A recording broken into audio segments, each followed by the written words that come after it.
Hi everybody, this is Coach McCreary from Baseball by the Yard. I wanted to give some insight into why I call my site Baseball by the Yard.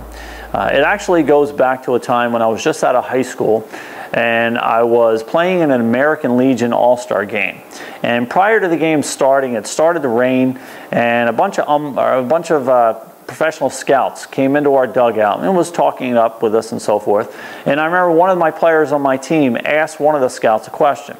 He said, hey, answer this for me. How much better are Major League players compared to us? And the professional scout smiled and he held out his hands and he said, they're this much better. And it didn't really sit in right away. He didn't really give a great description as to what that meant. He just said they are 3 feet better than you in everything that they do.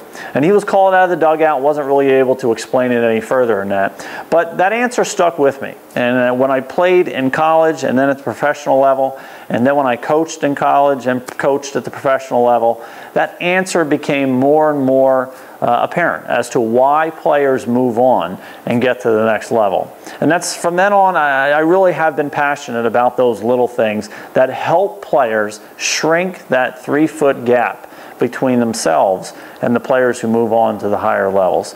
This website is an attempt to tell you all the little things and teach baseball players and coaches all the little things that go into the game, whether it's footwork, whether it's technique of running the bases, whether it's how to field a ground ball, whether it's how to get the ball out of the glove faster. These are all things that close that 3-foot gap or 1 yard so that players can move on to the next level. So that's where the name Baseball by the Yard came from. 3 feet equals 1 yard. If you want to get better, you have to make sure you start to close that gap of 1 yard. And that takes a lot of dedication, a lot of hard work, a lot of attention to detail. And all the information in this site is an attempt to help you do that.